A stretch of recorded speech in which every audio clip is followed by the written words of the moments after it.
What happens when the weakest becomes the most powerful? For Alara Moonwhisper, life as an Omega in the Silverpine Pack meant one thing: survival through silence. She cleaned the Alpha's halls, kept her eyes down during pack ceremonies, and endured the whispers that followed her like shadows. Omegas existed at the bottom of the hierarchy, beneath Alphas, who ruled with iron fists, beneath Betas, who enforced their will. She was invisible except when someone needed a servant. But when Alpha Cain Shadowborn rejected her as his fated mate in front of the entire pack during the Blood Moon ceremony, shattering their sacred bond with a single cruel declaration, everything changed. And what happens next? No one was prepared for. Not the pack who cast her out, not the Alpha who condemned her to death, and certainly not the ancient guardians who had been searching for her since the day she was born. The ceremony hall blazed with torchlight, shadows dancing across stone walls carved with the history of their kind. Every member of Silverpine Pack had gathered, over 300 wolves packed shoulder to shoulder, their excited energy crackling through the air like electricity before a storm. The Blood Moon ceremony happened once a year, when the moon goddess herself was said to peer through the veil and bless new matings, new rankings, new power. Alara stood at the very back, pressed against the cold stone wall, making herself as small as possible. Her worn dress, a hand-me-down from a Beta's daughter, hung loose on her thin frame. She'd learned long ago that Omegas didn't belong at the front of anything. Still, something had pulled her here tonight. A whisper in her bones, a restlessness in her chest that wouldn't quiet. The scent of lavender and morning dew clung to her skin, delicate and subtle, the kind of scent that others barely noticed unless they stood very close. She'd always been like that, easy to overlook, easy to forget.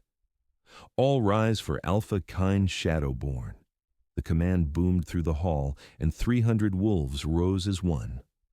Alara pushed up on her toes, catching a glimpse of him between broader shoulders. Cain Shadowborn was everything an Alpha should be, 6'4" of pure muscle and dominance, with black hair that fell to his shoulders and eyes like molten amber. His scent rolled through the room in waves, forest after rain, embers from a dying fire, ozone before a lightning strike, cold steel, power and danger and absolute authority. He climbed the platform at the hall's center, his Beta warriors flanking him, massive men with scarred faces and predatory grace.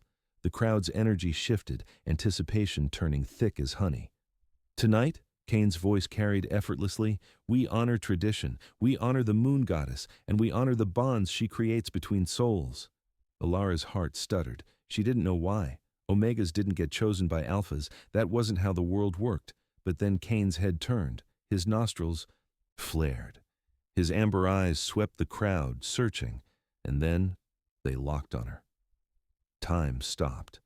The world narrowed to the golden thread that suddenly blazed into existence between them, visible only to her inner eye. It pulled taut, humming with energy, singing with recognition.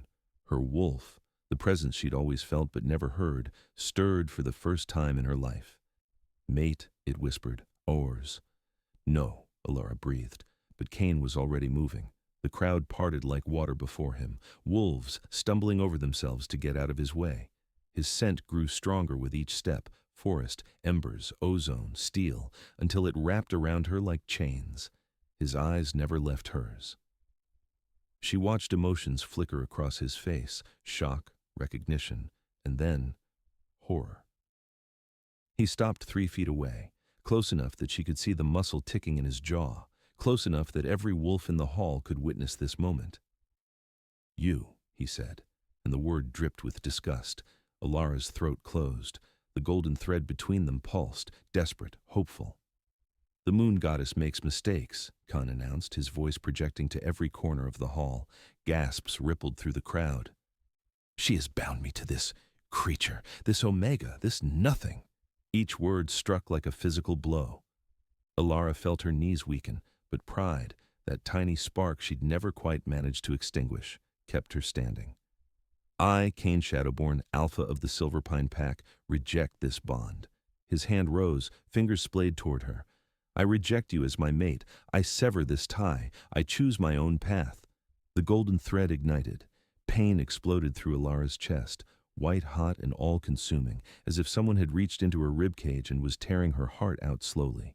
She gasped, doubling over, clutching at her sternum. The bond didn't just break, it shattered, splintered, every fragment cutting her from the inside. She heard screaming and realized distantly that it was her own voice. Through the agony, she felt something else, something breaking that had nothing to do with the mate bond. Deep inside her, buried beneath years and years of silence, ancient chains began to crack. But the pain was too much. Alara collapsed to her knees, gasping as the hall erupted around her, voices shouting, footsteps running. Strong hands grabbed her arms, guards in their ceremonial armor. "Get her out of here!" Kane's voice came from somewhere above her, cold, final. Omega Alara Moonwhisper is cast out from Silverpine Pack. She has until moonset to leave our territory. If she remains past dawn, she forfeits her life. "No!" Someone pushed through the crowd. Alara lifted her head, vision swimming, and saw her mother's face. Dessa. Moonwhisper reached toward her, tears streaming. "Please, Alpha, she's my daughter." "Then you should have taught her to know her place." Kane turned his back. "Guards, remove her." They dragged Alara through the hall. She glimpsed faces in the crowd. People she'd served, people she'd helped, people who now looked away rather than meet her eyes. At the massive oak doors, they threw her into the snow. The cold bit through her thin dress instantly. Alara lay there, chest still burning from the severed bond, and stared up at the blood-red moon hanging fat and full in the winter sky. The doors slammed shut behind her with a boom of finality. She pushed herself up slowly, arms shaking. The castle, no, she couldn't call it that anymore. The building rose behind her, warm light spilling from its windows, music and laughter already resuming, as if she'd never existed, as if she'd never mattered. Her parents' cottage stood at the edge of Pack territory, a 20-minute walk normally. In the snow, with the temperature plummeting and her body still reeling from rejection shock, it might as well be 100 miles. But she had nowhere else to go. Alara started walking. The snow fell heavier with each step, fat flakes that clung to her eyelashes and melted against her cheeks. Or maybe those were tears. She couldn't tell anymore. The mate bond's absence gaped in her chest like an open wound, bleeding emptiness. Her bare feet had gone numb 5 minutes into the walk. Now they simply didn't exist below her ankles. The thin dress provided zero protection against wind that cut through fabric and flesh alike, seeking bone. "You're going to die out here," a voice whispered in her mind. Not her wolf. That presence had gone eerily silent after the rejection. Just her own thoughts. Practical, honest. "You're going to freeze to death before you reach the cottage." "Then I die," Alara said aloud, her breath pluming white. "Doesn't matter." But some stubborn part of her kept moving. Left foot, left, right. The cottage lights appeared through the trees, warm and yellow and promising shelter. She dragged herself up the porch steps and knocked. Her fists barely made sound against the wood. She tried again, harder. The door opened. Her father, Marcus Moonwhisper, filled the frame, a large beta with kind eyes that had always softened when he looked at her. Until now. Now those eyes held only fear. "Alara," he didn't move aside. "You can't be here." "Father, please," her voice cracked. "I just need—" The Alpha's order was clear. Her mother appeared behind him, wringing her hands. Dessa's scent, chamomile and honey, usually so comforting, carried sharp notes of terror. "If we harbor you, we'll be cast out too, or worse. I'm your daughter." "You were cast out," Marcus's voice rose. "You're not Pack anymore. You're Rogue, and rogues die in these mountains." The words hit harder than the rejection had. At least Kane had been a stranger, bound by chance. These were the people who'd raised her, who'd kissed her scraped knees, who'd taught her to read by candlelight. "Please," Alara whispered, "just tonight, just until—" "No." Marcus stepped back and began closing the door. "I'm sorry, Alara, but you have to go. Now." The door shut. She heard the lock slide into place. Alara stood on the porch for a long moment, staring at the painted wood, at the wreath her mother had woven just last week. Then she turned and walked back into the storm. The wind had teeth now. It clawed at her exposed skin, howled through the trees like something alive and hungry. Her body began to shut down, First her extremities, then her core, pulling inward to protect vital organs. She stumbled over a root she couldn't feel, went down hard on her knees.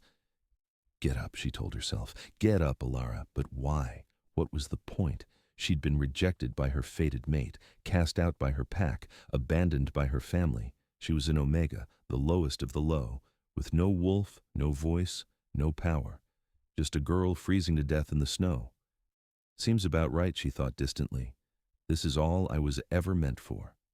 The ruins of an old barn materialized through the white curtain of snowfall, part of an abandoned farm at the very edge of what used to be her territory. The roof had collapsed years ago, but 3 walls still stood, and that was 3 more than she had anywhere else. Alara crawled inside. The wind still found her, but less viciously. She curled into the corner where 2 walls met, pulled her knees to her chest and wrapped her arms around them. Her dress was soaked through. Her hair hung in frozen ropes around her face. She couldn't feel her fingers anymore, or her toes, or her face. She couldn't feel anything. This is it, she thought, and the realization came with strange calm. This is where I die. She thought about the ceremony, about Cain's face when he'd seen her, the revulsion, the horror, as if she were something diseased. Maybe she was. Maybe there was something wrong with her. Maybe the moon goddess had made a mistake after all, binding an alpha to an omega, to nothing. Her eyes drifted closed. The snow kept falling, building up around her like a burial shroud. Her breathing slowed, shallow, slower. Her heartbeat became a distant drum, fading, and then warmth. It pressed against her right side, then her left, then her back. Body heat, sudden and intense, seeping through her frozen limbs. Alara tried to open her eyes, but her lids felt frozen shut. I'm hallucinating, she thought. Hypothermia. This is how it ends. But the warmth grew, surrounded her, lifted her, and then voices, deep and resonant, speaking in a language she didn't recognize but somehow understood. Found her. Finally. Look at her. They left her to die. The prophecy said she would come in her darkest hour. This is pretty fucking dark. Language. She's barely breathing. Then we warm her, carefully. Ride her, you're fire. Heat bloomed against her chest, controlled, gentle, exactly the right temperature to draw life back into dying cells. Someone's large hand cupped the back of her head. Someone else lifted her legs. She felt herself rising, cradled in arms that could crush stone. Sleep. Now, little matriarch, a voice rumbled above her, deep as thunder, ancient as mountains. You're safe now. You're home. Alara's last conscious thought was, I don't have a home. Then darkness claimed her completely. Alara woke to firelight and the scent of aged oak, winter snow, pine, and approaching storm. She lay on something soft. A pallet of furs, she realized as sensation crept back into her limbs. Real furs, thick and warm, from wolves larger than any she'd ever seen. A fire crackled nearby, genuine flames that cast dancing shadows across stone walls. Where was she? Memory flooded back, the rejection, her parents, the barn, freezing, dying. But I didn't die. Alara sat up slowly, wincing as muscles protested. Her thin dress had been replaced with a soft tunic and leggings, both far too large for her. Her hair had been dried, brushed, and braided simply down her back. She looked around. The chamber was carved from living rock, a cave, but not crude. The walls bore intricate carvings of wolves in various stages of transformation, their eyes inlaid with gems that caught the firelight. Torches burned in iron sconces. The ceiling arched high overhead, disappearing into shadow. And around the fire, watching her with eyes that glowed in the darkness, sat 10 wolves. Alara's breath caught. She'd seen wolves her entire life. Pack wolves were large, alphas especially, standing waist-high to a human when on 4 legs. These were different. These were massive. The smallest would reach her chest. The largest, a silver-furred giant sitting directly across from her, could look her in the eye while she stood. You're awake, one said. Alara flinched. Wolves couldn't speak in their animal forms. It was impossible. The vocal cords didn't. The silver wolf stood, and light rippled across its body. Bones flowed, fur receded, and in seconds a man stood where the wolf had been. He was easily 6.5 feet tall, with silver hair that matched his fur, pulled back in a warrior's braid. Scars crossed his broad chest in pale lines. His eyes remained the same, ice blue and ancient. His scent washed over her, aged oak, winter snow, pine, approaching storm. Authority made manifest. "I'm Theron Stormwarden," he said, his voice the same one that had called her matriarch in her dying moments. "Commander of the Moonsworn, and we've been waiting for you for a very long time." "I don't—" Alara's voice came out as a rasp. She cleared her throat and tried again. "I don't understand." "You will," Theron gestured, and one by one the other wolves shifted. 9 more warriors appeared, each as massive as Theron, each bearing the marks of long battles and longer lives. They were magnificent and terrifying in equal measure, men and women who looked like they could break mountains with their bare hands. "I'll make introductions," Theron said. "This is Ryder Flameheart." A man with red hair and amber eyes nodded, his scent carrying notes of cinnamon and smoke. "Celeste Frostborn." A woman with white blonde hair and silver eyes inclined her head, smelling of peppermint and ice. "Kale Shadowstrike." A man with midnight black hair and violet eyes that practically glowed. "Lyra Moonwhisper." "Moonwhisper," Alara interrupted. The woman, dark-haired, green-eyed, with a scar bisecting her left eyebrow, smiled sadly. "A distant ancestor of yours." "Very distant," Theron continued. "Dorian Oakshield, Seraphine Starweaver, Finn Wolfsbane, Astrid Stormsinger, and Jasper Nighthowl." He gestured to each in turn, warriors who inclined their heads or raised hands in greeting. "We are the Moonsworn. We serve the prophecy, and we serve you." "Me." Alara pushed herself to her feet, swaying. Theron moved to steady her, but she stepped back. "I'm an Omega. I'm nothing. I was cast out. You were bound," Theron said quietly. "Magically, from birth, your power sealed away to keep you safe." The words made no sense. "What power? I don't have any. Tell me, Alara." Theron's ice-blue eyes pinned her in place. "Have you ever wondered why you can feel other people's emotions? Why pain seems to quiet when you're near? Why plants bloom where you walk, even in winter?" Her mouth opened, closed. She'd noticed those things, yes. Small things, insignificant things, things she'd dismissed as coincidence or imagination. "You are not an Omega," Theron said, and power thrummed through every word. "You are the matriarch, the Luna Queen, prophesied to return when our kind faced their greatest darkness. Your parents knew. They bound your power to protect you from those who would kill you in your crib." That's insane. But even as Alara said it, something deep inside her stirred, recognized.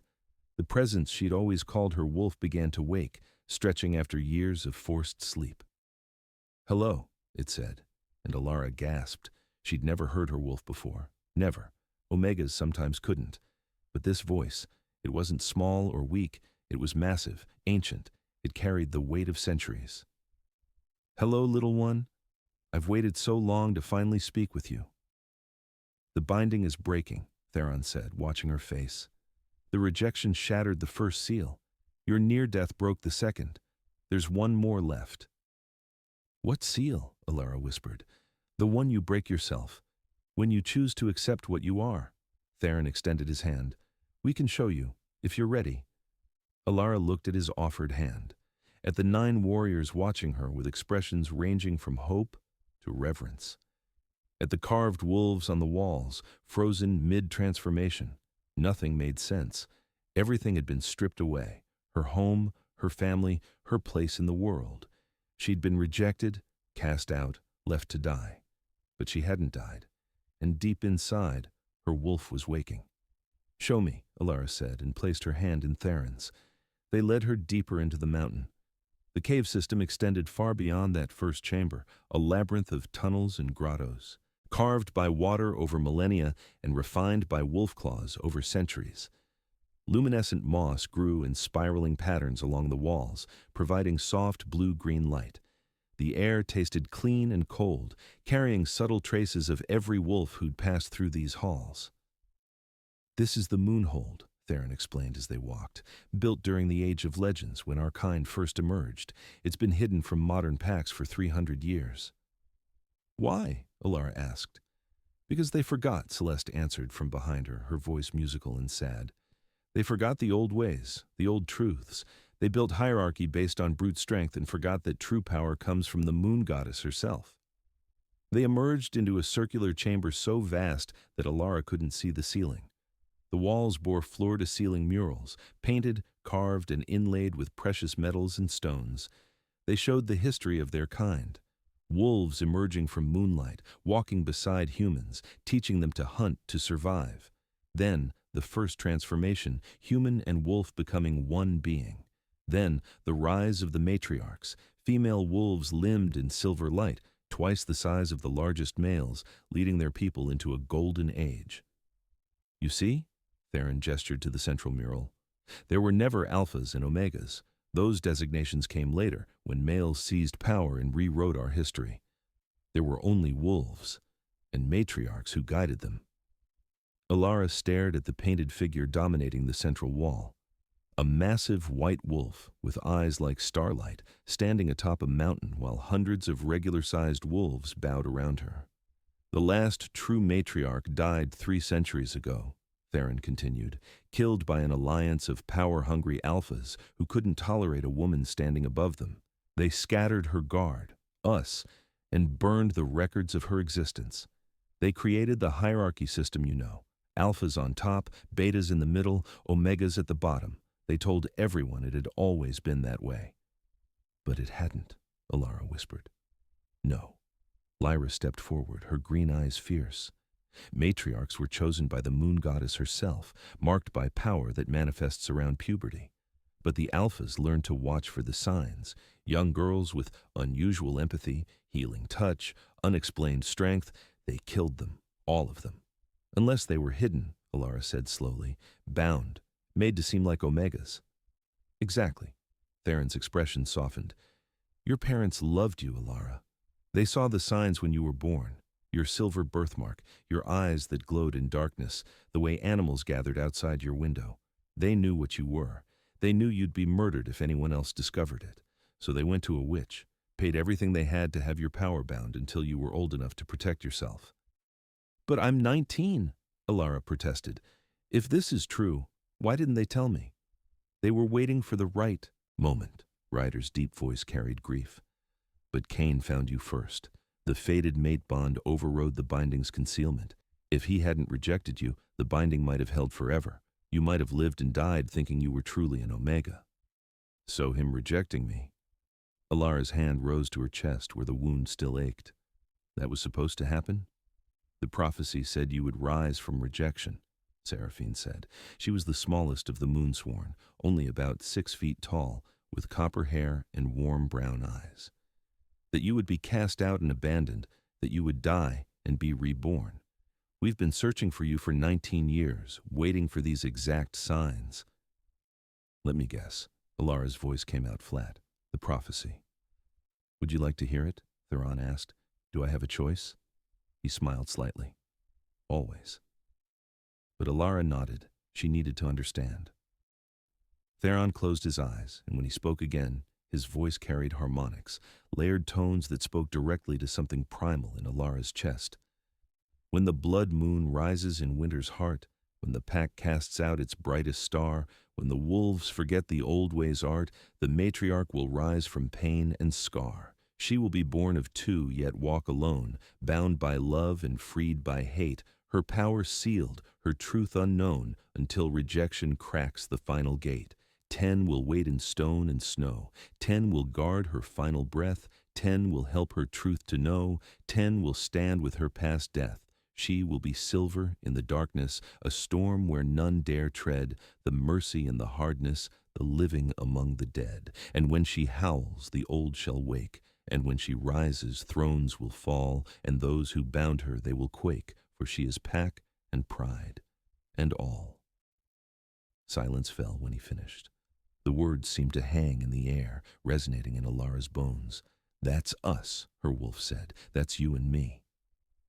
I don't feel powerful, Alara whispered, because the final seal remains. Theron opened his eyes. The one you must break yourself. How? Accept it. Accept your wolf. Accept what you are. He stepped closer. The binding isn't external anymore, Alara. It's internal.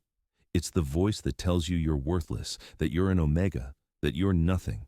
It's every lie you've believed about yourself for 19 years. You have to choose to let them go. Alara's chest tightened. And if I can't? Then the binding holds, and you remain as you are, half yourself, disconnected from your power, vulnerable. Theron's voice gentled. But I don't think that's who you want to be. Not anymore. He was right. Standing in this ancient chamber, surrounded by evidence of what her kind once was, Alara felt something shifting inside her. A fury she'd suppressed for 19 years, a rage at the injustice of it all. She'd been taught to be small, to be quiet, to accept her place at the bottom. She'd been lied to by everyone, by her pack, by her parents, by herself. No more. What do I do? She asked. Theron smiled, and it was fierce and proud. You shift. They returned to the first chamber, the one with the fire and the soft furs. The Moonsworn formed a circle around Alara, giving her space but staying close enough to help if needed. Shifting is different for matriarchs, Theron explained. You know how regular wolves shift, bones breaking and reforming, painful and fast. That's not how it's supposed to be. That's a bastardization, a consequence of cutting our connection to the moon goddess. True shifting is transformation. Your bones flow like water. Your form expands. It should feel like coming home to yourself. I've never shifted, Alara admitted. I couldn't. Omegas sometimes can't. Because you're not an Omega, Celeste reminded her gently. You're the matriarch, and she's ready to emerge. You just have to let her. Alara closed her eyes, reached inward toward that presence she'd ignored for so long. I'm here, her wolf said. I've always been here. I'm sorry, Alara whispered. I didn't know. I know, but now you do. So let me show you who we really are. Power stirred in Alara's core, warm and vast and ancient. It spread outward like dawn breaking, touching every cell, every fiber of her being. Don't fight it, Theron's voice came from somewhere outside her. Let it flow. Alara opened her eyes and gasped. Her hands were glowing, soft silver light emanating from her skin. As she watched, fur began to emerge, not rough or painful, but soft as silk, white as new snow. It rippled up her arms, across her shoulders. Her bones began to shift. But Theron was right. They didn't break. They flowed, lengthening, reforming, finding new positions with liquid grace. Her spine extended, her face reshaped, her senses exploded outward. Suddenly she could smell everything, every wolf in the room, their individual scents layered and complex, the moss in the tunnels, the snow falling a mile above them, prey animals huddled in their dens, the very earth itself. She fell forward onto 4 legs, but she didn't fall. She landed with perfect grace, muscles bunching and releasing with effortless power. The transformation continued. She grew and grew and grew. Yes, her wolf said, this is us. This is who we are. Alara, or the being that was Alara and her wolf combined, stood taller than any wolf she'd ever seen. When she lifted her head, she could look Theron in the eye, and he was 6.5 feet tall in human form. Her fur shimmered with silver light, and when she looked down at her reflection in a pool of water, she saw eyes that burned like white fire. She opened her mouth and howled. The sound shook the chamber. It rolled through the tunnels, echoed off stone, and exploded outward into the night. Above them, a mile of mountain away, snow cascaded down slopes. Animals burst from their dens, responding to a call they hadn't heard in centuries.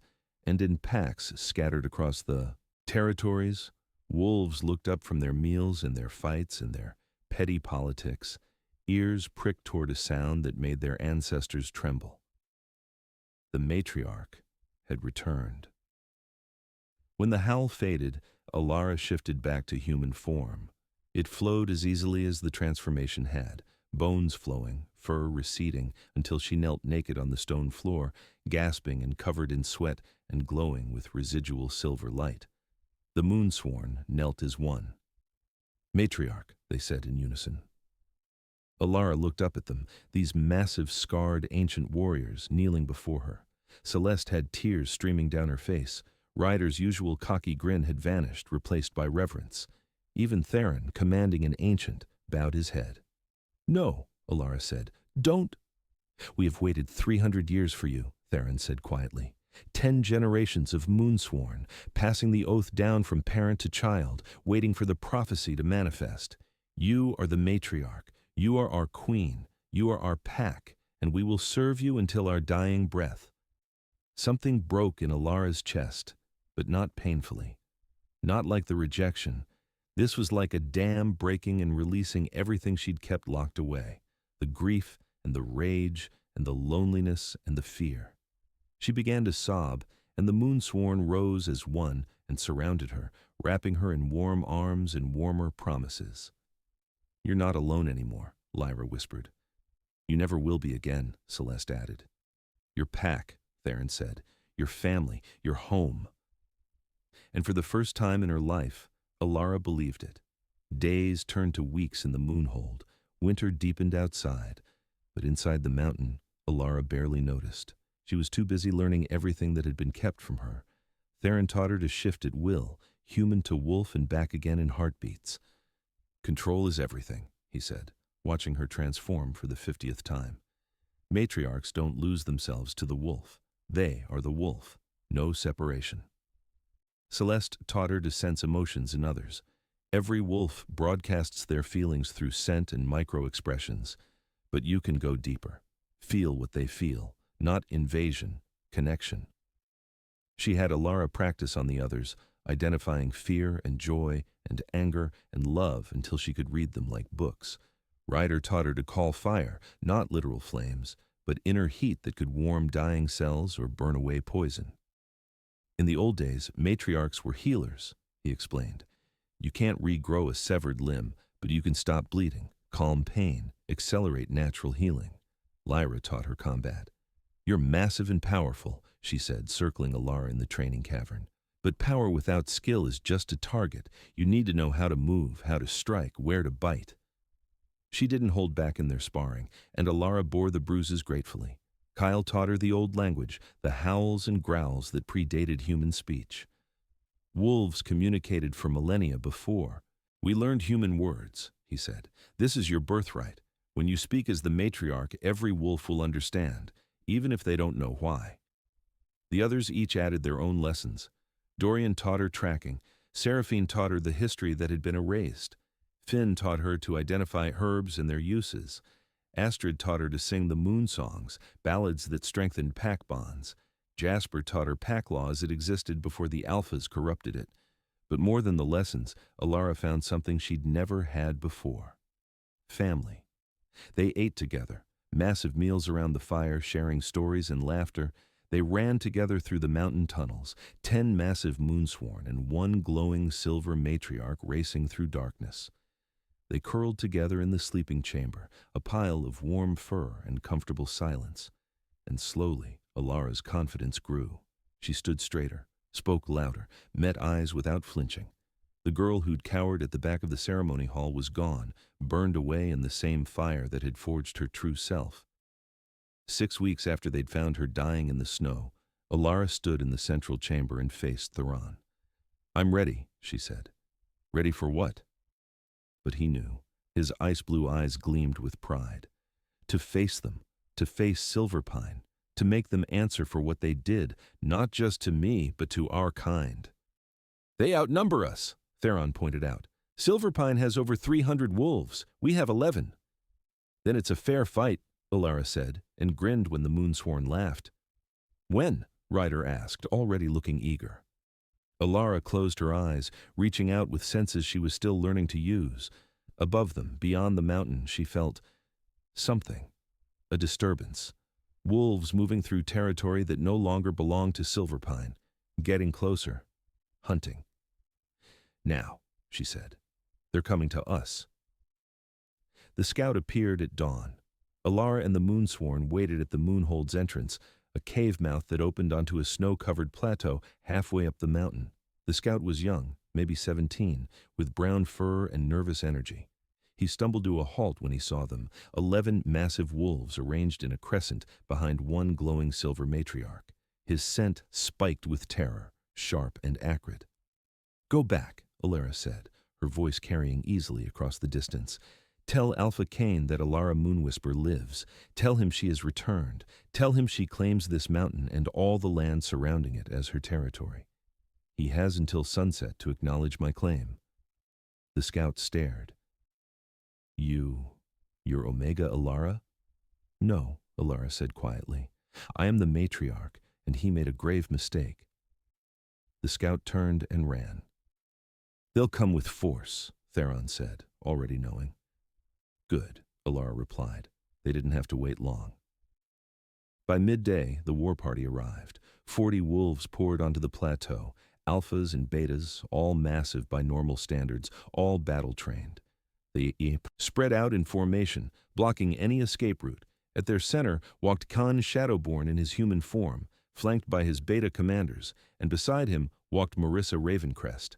Alara's eyes narrowed. She'd known Marissa her entire life, the Alpha's cousin, beautiful and cruel, with auburn hair and amber eyes. Her scent carried cinnamon, iron, and blood. She'd made Alara's life miserable for years, mocking her openly, sabotaging her work, once pushing her down a flight of stairs and laughing when she broke her wrist. Now Marissa stood at Cain's right hand, exactly where a mate would stand. Of course, the rejection made sense now. Cain hadn't wanted his fated mate, he'd wanted Marissa. "Alara Moonwhisper." Cain's voice boomed across the plateau. "You were cast out. Leaving pack territory is treason. Claiming territory without permission is an act of war. Surrender now, and I'll make your death quick." Behind him, 40 wolves growled in unison, a sound designed to terrify. The Moonsworn didn't move, didn't even twitch. Alara stepped forward, still in human form. "Alpha Cain, let me tell you what's about to happen. You're in no position to— You rejected your fated mate," Alara continued, her voice calm. "You violated pack law. You sentenced an innocent to death for the crime of being chosen by the moon goddess. You allowed your pack to forget their history. You've built your power on lies and oppression." "Enough," Cain's eyes flashed amber. "You're nobody. You're an Omega. I am the matriarch," Alara said, and her voice carried the harmonics that Theron had used to recite the prophecy. The power in it made several wolves whimper. "I am Luna Queen, chosen by the moon goddess, returned as foretold, and you, Alpha Cain, will kneel before me." Cain laughed. Actually laughed. "You and what army?" Marissa didn't laugh. She'd noticed something Cain hadn't, the way the Moonsworn hadn't shifted to their human forms, the way they were bigger than any wolves she'd seen, the way they watched her with ancient knowing eyes. "Cain," she said quietly, "something's wrong." "Attack!" Cain roared and shifted mid-word. His black wolf form was massive, easily 3 times the size of a regular wolf. His war party followed, 40 wolves charging across the plateau in a wave of fur and teeth and fury. Marissa shifted too, a beautiful russet wolf with Cain's speed and her own viciousness. She targeted Alara specifically, perhaps thinking the Omega would be easy prey. She was very wrong. Alara met Marissa's charge head-on. She didn't shift, didn't need to. As Marissa leapt, jaws open to tear out her throat, Alara simply moved, faster than should be possible for a human. She sidestepped, grabbed Marissa by the scruff, and threw her. The russet wolf sailed 30 feet and hit the ground hard, yelping. The war party faltered, confused. Alara smiled. Then she shifted. Silver light exploded across the plateau as her wolf emerged. She grew and grew and grew until she stood 9 feet tall at the shoulder, twice the size of Cain's alpha form. Her fur blazed with silver-white light, her eyes burned like twin stars, and she howled. The sound was command and fury and power made manifest. Every wolf on the plateau froze, instinct overriding conscious thought. Even Cain stopped mid-charge, hackles raised, unable to move. The Moonsworn shifted. 10 dire wolves materialized, each one nearly as large as Alara, each one bearing scars from battles that predated the war party's grandparents. They moved as one, a precision unit that had fought together for centuries. The war party broke. Half of them turned and ran immediately, survival instinct overwhelming loyalty. The other half tried to fight and learned exactly how outmatched they were. Theron's silver form moved like liquid lightning, disabling 3 wolves in as many seconds. Celeste's ice-white wolf seemed to blink between locations, too fast to track. Ryder's flame-red form burned like living fire, his jaws closing on throats with surgical precision. The others flowed through the battle like death incarnate, and not one of them killed. They disarmed, disabled, dominated. Within minutes, 20 wolves lay sprawled across the plateau, alive but thoroughly beaten. The other 20 had fled back toward Silverpine. Only Kane and Marissa remained standing, backed against the mountainside, cornered. Alara stalked toward them, each step deliberate.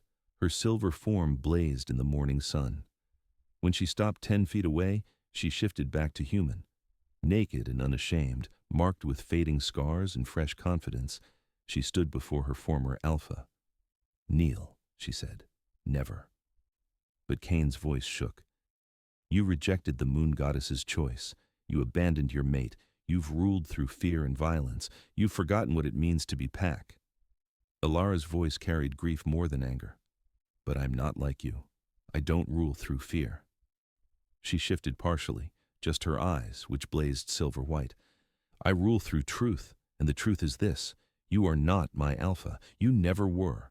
The moon goddess herself rejected your rejection, and now you will answer for every crime you've committed."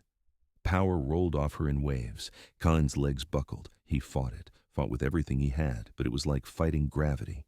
Slowly, inch by inch, the mighty Alpha Kane sank to his knees. Marissa tried to run. Lyra's emerald wolf materialized in her path, teeth bared. Marissa shifted to human form, backing away with hands raised. "Please," she whispered. "I didn't." "You pushed me down the stairs," Alara said calmly. "You mocked me daily. You spread lies about me. You celebrated when I was cast out." She tilted her head. "Should I show you the same mercy you showed me?" Marissa's face crumpled. "I'm sorry. I'm so sorry. I didn't know."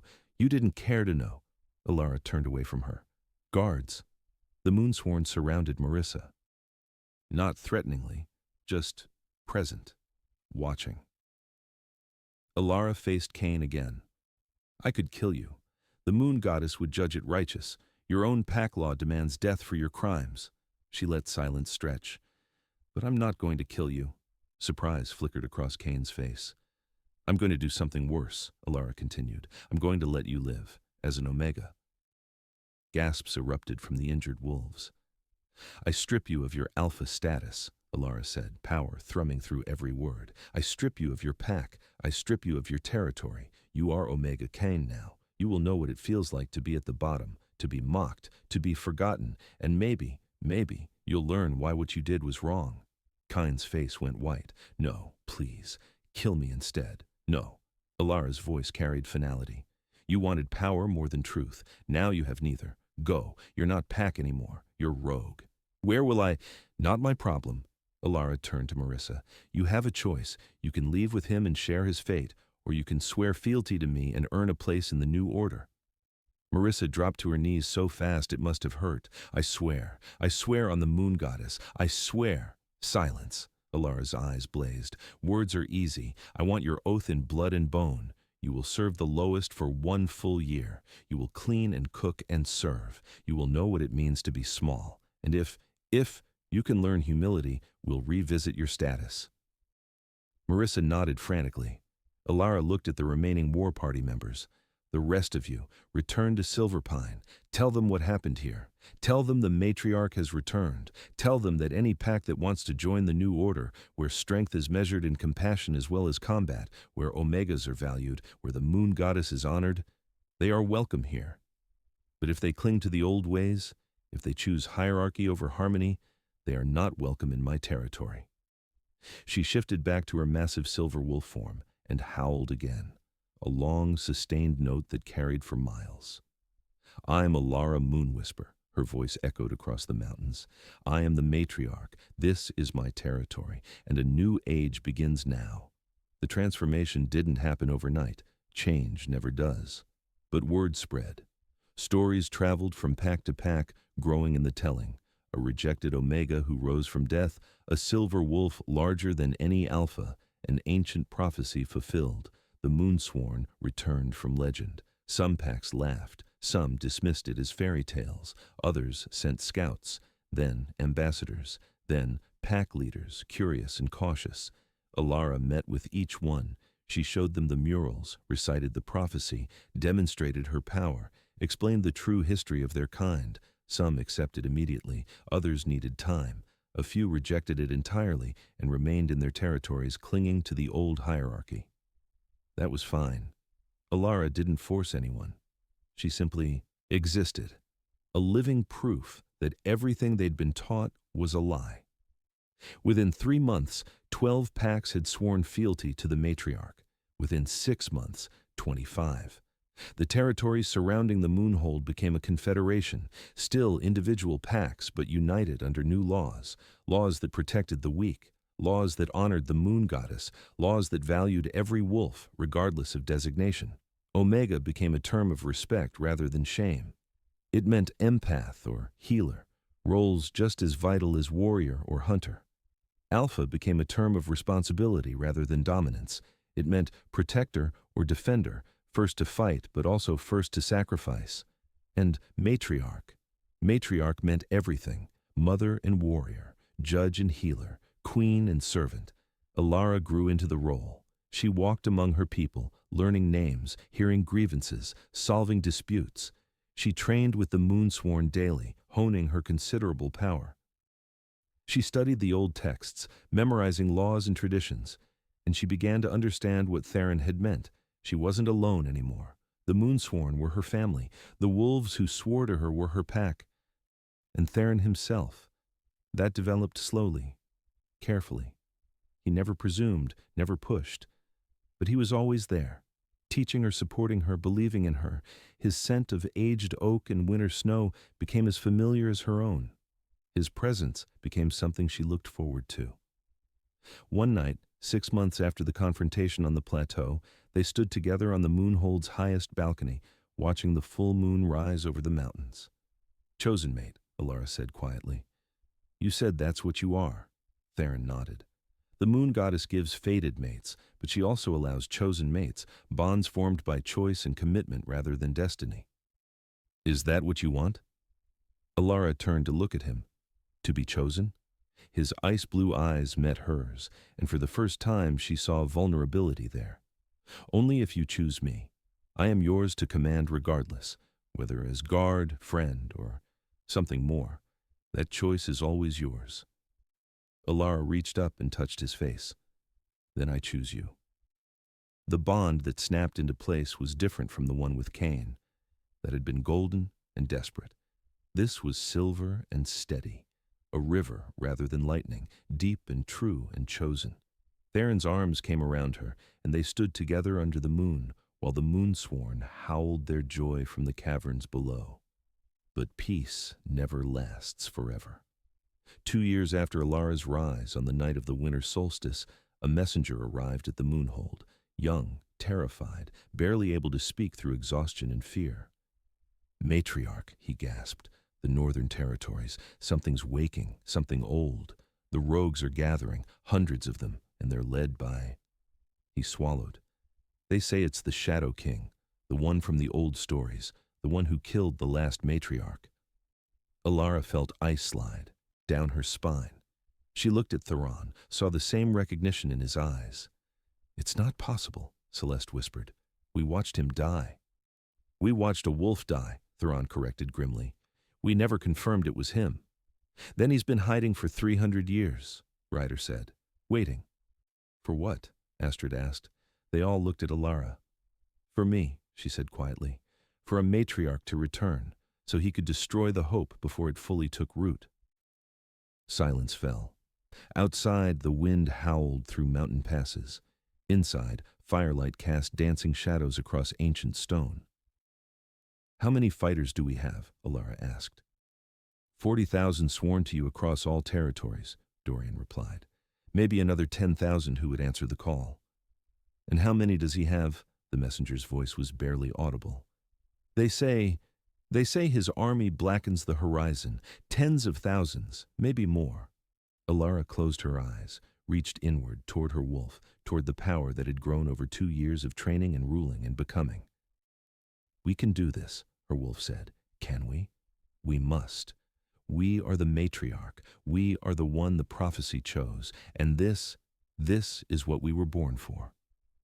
Alara opened her eyes and looked at the Moonsworn, her family, her guards, her friends, at Theron, her chosen mate and partner, at the messenger, exhausted and terrified, but still standing. Then we prepare for war, she said. Summon every pack that swore to us. Call in every favor. Activate every alliance. She rose to her full height, power blazing around her like silver flame. The Shadow King wants to destroy hope? Let's show him what hope looks like when it fights back. The Moonsworn howled their agreement. And so, Alara Moonwhisper rejected Omega, Luna Queen. The matriarch returned, prepared to face her greatest challenge. But that, as they say, is a story for another time. And so, Alara's journey transformed from tragedy to triumph. The girl who'd been cast out and left to die in the snow became the queen who united her kind. The Omega who had no voice became the matriarch whose word was law. The one who'd been rejected became the one who chose her own fate. Her story teaches us that power isn't given, it's claimed. That family isn't blood, it's choice. That the bottom can become the top when truth finally emerges. But what did you think? Was the rejection the best thing that ever happened to Alara? Could Cain ever redeem himself as an Omega? And what do you think the Shadow King wants? Let me know in the comments below. And if you enjoyed this story, please hit that like button, share it with friends who love supernatural romance, and subscribe for more tales of wolves, prophecies, and powerful heroines rising from the ashes. Don't forget to hit the notification bell so you never miss when we drop the next chapter, because trust me, the Shadow King's arrival changes everything. Thank you for listening to Alara's story with me today. I'll see you in the next chapter, where war comes to the Moonhold and the true cost of power is revealed. Until then, may the moon light your path.